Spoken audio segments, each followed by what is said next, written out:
7 ఏళ్ల చిన్న కుమారుడు. అతని తండ్రి తన కుమారుణ్ణి మేడమీదకు తీసుకెళ్లి నక్షత్రాలను చూపిస్తాడు. నీకెప్పుడైనా దారి తప్పినట్లు అనిపించినప్పుడు పైకి చూడు. మీ తాతను కాపాడిన అవే నక్షత్రాలు నిన్ను కూడా గమనిస్తుంటాయి. అవి ఎప్పుడూ నిన్ను ఇంటికి చేరుస్తాయి.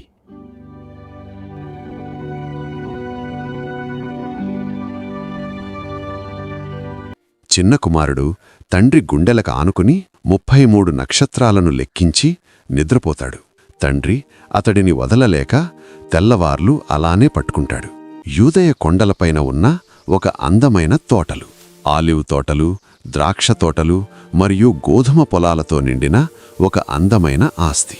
ఆశీర్వాదకరమైన తోటల మధ్యలో ఒక ఇల్లు. ఆ ఇంట్లో ఎప్పుడూ ప్రశాంతంగా నెమ్మదిగా ఉండేది.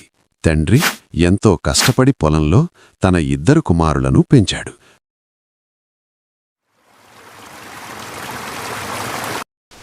పెద్ద కుమారుడు నేలకు అంకితమైన వ్యక్తిగా ఎదిగాడు. అతను తెల్లవారుజాము నుండి సాయంత్రం వరకు తన తండ్రి పక్కనే పొలాల్లో నిలకడగా నిశ్శబ్దంగా పనిచేసేవాడు. తన తమ్ముడిలా నక్షత్రాలను లెక్కపెట్టడం లేదా కలలు కనడం వంటివి అతను చేసేవాడు కాదు. అతని దృష్టి ఎప్పుడూ తన పాదాల కింద ఉన్న నేలపైనే ఉండేది. చిన్న కుమారుడి కళ్ళు ఎప్పుడూ క్షితిజం అవతలివైపు ఏదో వెతుకుతున్నట్లు ఉండేవి. అతను మేడపై కూర్చొని నక్షత్రాలను లెక్కపెడుతూ తాను ఎప్పుడూ చూడని కొత్త ప్రదేశాల గురించి కలలు కనేవాడు. తన సోదరుడు పొలంలో పనిచేస్తున్నప్పుడు ఇతను మాత్రం దారి వెంట వెళ్లే వ్యాపారస్తులను గమనిస్తూ ఉండేవాడు. వారు చెప్పే దూర నగరాల కథలను ఆసక్తిగా వినేవాడు. ఆ కథలే అతనిలో ప్రపంచాన్ని చూడాలనే అశాంతిని పెంచాయి. ఒక సాయంత్రం అతను నక్షత్రాలను చూస్తుండగా తండ్రి అక్కడికి వచ్చాడు.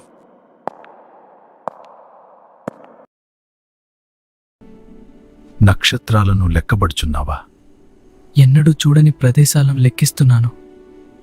తండ్రి అతనిలోని ఆ అశాంతిని గమనించాడు. అలా నక్షత్రాలను చూస్తూ గడిపిన 3 రోజుల తర్వాత ఇంకి ఆవరణ పగలు, పక్షుల కిలకిల రావాలు. చిన్న కుమారుడు తండ్రి వైపు నడిచి వస్తాడు. అతని నీడ తండ్రిపై పడుతుంది. అక్కడ తండ్రి పొలానికి పోదామని కూర్చుని ఉంటాడు, పెద్ద కుమారుని కోసం. నాన్నా, నేను మీతో మాట్లాడాలి. ఆస్తిలో నా వాటా నాకిప్పుడే ఇచ్చేయండి. చిన్న కుమారుడు తన వాటా ఆస్తిని అడిగినప్పుడు తండ్రి ఇంకా బ్రతికి ఉండగానే ఆస్తి అడగడమంటే అతను చనిపోవాలని కోరుకోవడమే అని తండ్రికి తెలుసు. పెద్ద కుమారుడక్కడే ఉన్నా ఏమీ మాట్లాడలేదు.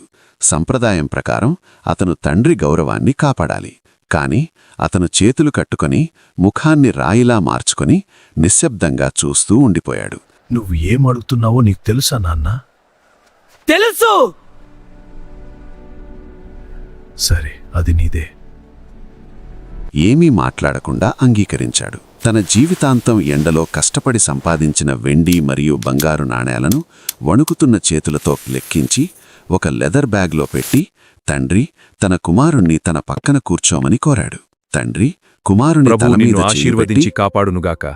ఆయన తన ప్రసన్నతను నీపై ప్రకాశింపజేయునుగాక. ఆయన నిన్ను క్షేమంగా తిరిగి ఇంటికి చేర్చునుగాక.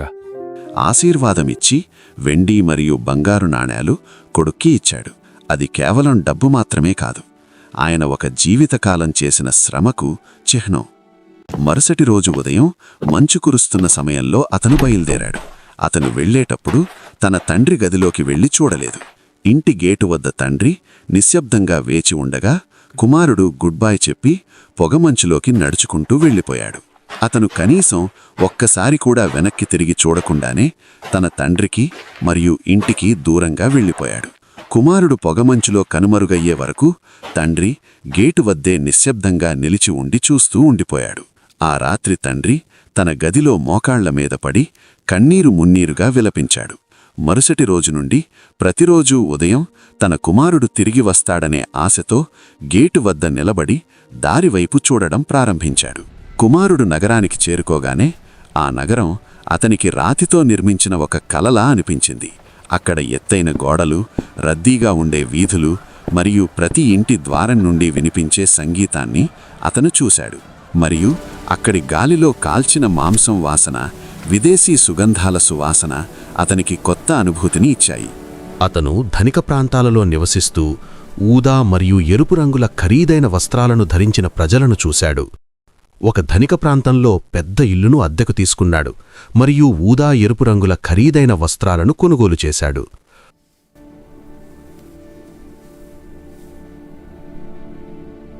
అతను తన ఇంటి తలుపులను అపరిచితుల కోసం తెరిచి ఉంచేవాడు. ఉచితంగా లభించే మద్యం మరియు అతని వద్ద ఉన్న డబ్బు గురించి విని చాలామంది అతని వద్దకు వచ్చేవారు. అతను ప్రతిరోజు విందులు వినోదాలతో కాలాన్ని గడిపాడు.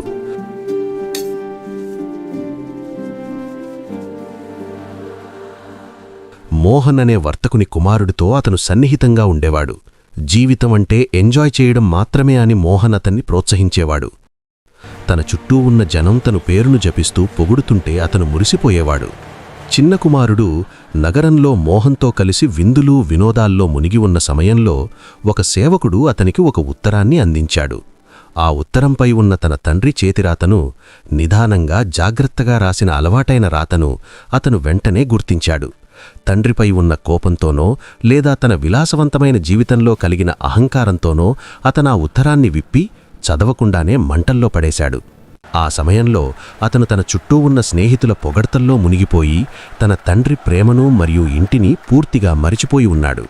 అతను ఆ విందు ముగించుకుని వస్తుండగా గోడకు ఆనుకుని కూర్చున్న ఒక బిచ్చగాడు సహాయం కోసం చేతులు చాచి దయచేసి అయ్యా ఏదైనా ఇవ్వండి అని వేడుకున్నాడు. సంపదతో అహంకారం నిండిన చిన్న కుమారుడు ఆ బిచ్చగాడిని చూసి నవ్వి అతని పాదాల దగ్గర ఒక నాణాన్ని విసిరి, లేచి అందరిలా పనిచేసుకో అని కఠురంగా అన్నాడు. కాని అతనికి తెలియదు అతని పరిస్థితి కూడా తర్వాత అలాగే అయితదని. అతను ఆ మాట అన్న కొద్ది రోజులకే అతని వద్ద ఉన్న డబ్బు చాలా వేగంగా కరిగిపోయింది. ఒకానొక ఉదయం తన సంచిలో కేవలం కొన్ని వెండి నాణాలు మాత్రమే ఉండటం చూసి అతను దిగ్భ్రాంతికి గురయ్యాడు. బ్రతకడం కోసం మొదట తన ఇంట్లోని ఫర్నిచర్ను, ఆ తర్వాత తన ఖరీదైన వస్త్రాలను అమ్ముకోవాల్సి వచ్చింది. దేశంలో కరువు వచ్చినప్పుడు అతను తీవ్రమైన ఆకలికి గురయ్యాడు. తను ఎవరికైతే విందులిచ్చాడో ఆ స్నేహితులు తన పాట స్నేహితుడైన మోహన్ దగ్గరికి వెళ్లాడు. అయితే మోహన్ అతన్ని ఆదుకోవడానికి బదులుగా చాలా కఠురంగా ప్రవర్తించాడు. కుమారుడు సహాయం అడగ్గానే మోహన్ అతని చిరిగిన బట్టలు, పీక్కుపోయిన ముఖం చూసి, క్షమించు, నువ్వెవరో నాకు తెలుసా అని అడిగాడు. నేనే నీకవసరమైనప్పుడు సర్వస్వం ఇచ్చాను కదా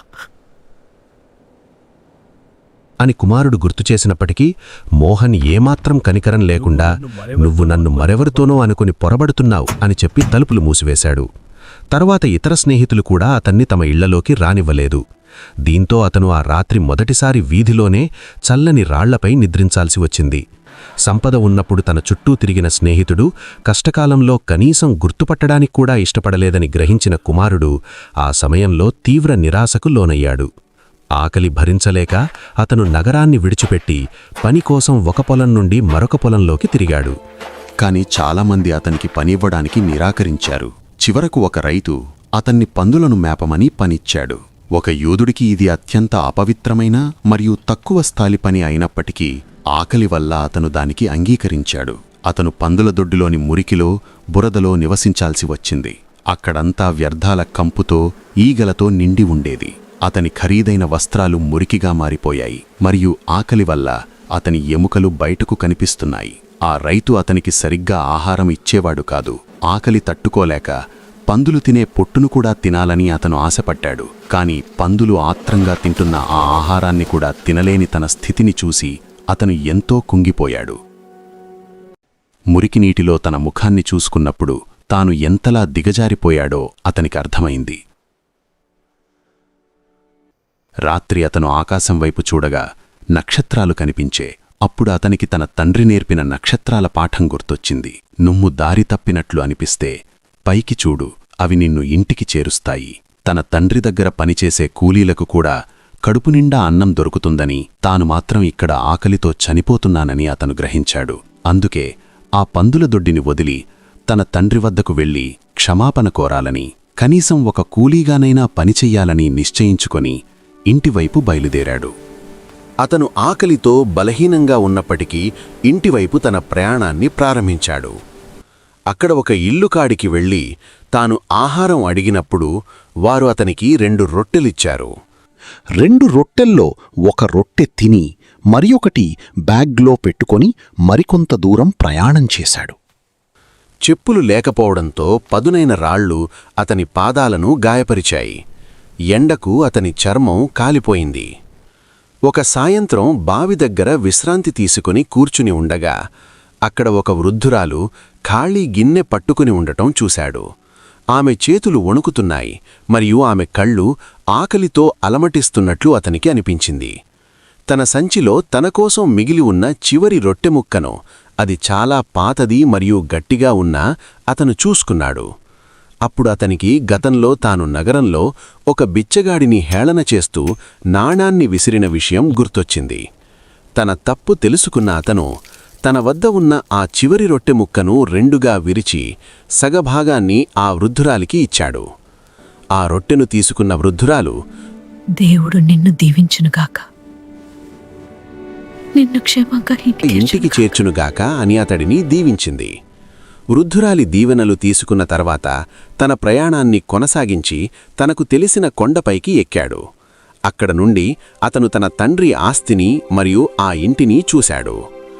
ఆ సమయంలో తన తండ్రి తనను చూడటానికి నిరాకరిస్తాడేమో అని అతను ఎంతో భయపడి వెనక్కి తిరిగి వెళ్ళిపోదామనుకున్నాడు. కాని ఆ వృద్ధురాలి దీవెన అతని మనస్సులో ప్రతిధ్వనించి ముందుకు సాగడానికి ధైర్యాన్నిచ్చింది. అతను ఇంటికి చేరుకోకముందే తన కోసం ప్రతిరోజూ వేచి చూస్తున్న తండ్రి, చిన్న కుమారుడు చిరిగిన బట్టలతో నీరసంగా ఇంటికి తిరిగి వస్తుండగా తండ్రి అతనిని దూరం నుండి చూసి పరుగెత్తుకుని వెళ్లి కౌగిలించుకున్నాడు.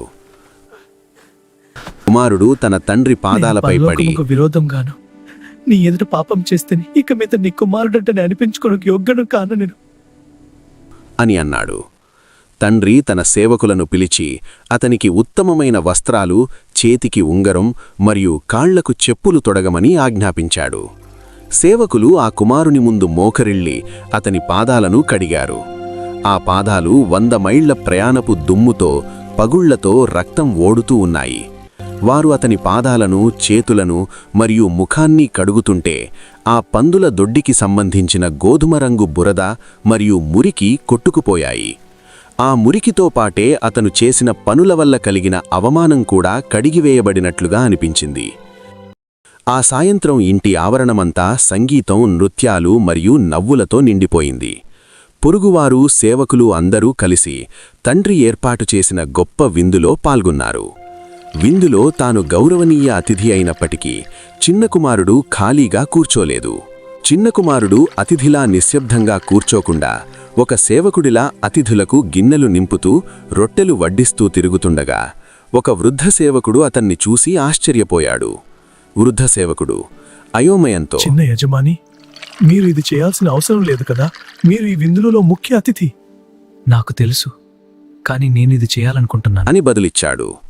ఆ రాత్రి చివరగా అతను మేడపైకి వెళ్లి చిన్నప్పుడు తండ్రి నేర్పిన అదే నక్షత్రాల వైపు చూస్తూ తన జీవితంలో మొదటిసారి దేవునికి ప్రార్థించాడు. పెద్ద కుమారుడు పొలం నుండి పని ముగించుకొని వస్తుండగా అతనికి ఇంట్లో నుండి పాటలు, నృత్యాలు మరియు వేడుకల శబ్దాలు వినిపించాయి. అక్కడ ఏం జరుగుతోందో అర్థం కాక అతను ఒక సేవకుడిని పిలిచి నీ అడిగాడు. తమ్ముడు తిరిగి వచ్చాడు. అతను క్షేమంగా వచ్చినందుకు నీ తండ్రి గొప్ప విందు ఏర్పాటు చేశాడు. ఈ మాట వినగానే పెద్ద కుమారుని ముఖం కఠినమైంది. అతను తీవ్రమైన కోపానికి గురై లోపలికి వెళ్లడానికి నిరాకరించి బయటే ఉండిపోయాడు. తండ్రి బయటకు వచ్చి అతన్ని లోపలికి రమ్మని బ్రతిమాలినప్పుడు అతను తన మనస్సులోని అసంతృప్తిని వెళ్లగట్టాడు. బిడ్డా, లోపలికి రా. నేను ఇన్నేళ్లుగా నీకు బానిసలా సేవ చేస్తున్నాను. నీ మాట ఎప్పుడూ జవదాటలేదు ఉంటుందా? కాని నా స్నేహితులతో ఆనందించడానికి నువ్వు నాకు కనీసం ఒక మేకపిల్లను కూడా ఇవ్వలేదు. ఆస్తిని తగలేసిన నీ ఈ కుమారుడు రాగానే అతని కోసం నువ్వు ఆ మేపుకోబడిన గొప్ప దూడ కోయించావు. కుమారా, నీవెప్పుడూ నాతోనే ఉన్నావు, నాకున్నదంతా నీదే. కాని మనమిప్పుడు సంతోషించాలి. ఎందుకంటే నీ తమ్ముడు చనిపోయి తిరిగి బ్రతికాడు, తప్పిపోయి దొరికాడు. ఇది ఒక కథలా కనిపిస్తుంది, కానీ ఇది కథ కాదు. ఇది దేవుని హృదయం. తప్పిపోయిన కుమారుడు మనమే. ఎదురుచూస్తున్న తండ్రి దేవుడే.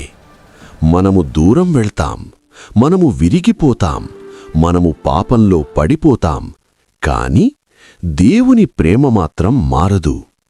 ఆ తండ్రి గేటు దగ్గర నిలబడి రోజూ దారివైపు చూసినట్లే దేవుడు కూడా నీ జీవితాన్ని చూస్తూ, మీరు చిన్న కుమారుడిలా తప్పులు చేసి సర్వం కోల్పోయినవారైనా, లేదా పెద్ద కుమారుడిలా బాధ్యతలు నిర్వహిస్తూనే హృదయాన్ని కఠినం చేసుకున్నవారైనా, తండ్రి ఇద్దరి కోసం ఎదురుచూస్తున్నాడు.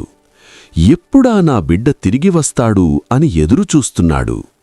ఆయన కోపంతో ఎదురు చూడడం లేదు, ఆయన తీర్పు ఇవ్వడానికి ఎదురు చూడడం లేదు, ఆయన కౌగిలించుకోవడానికి ఎదురుచూస్తున్నాడు. నువ్వు చిన్న కుమారుడివైనా పెద్ద కుమారుడివైనా దేవుని ప్రేమ ఇంకా నీకోసమే ఎదురుచూస్తోంది. ఇంటికిరా, యేసు నీకోసం ఎదురుచూస్తున్నాడు.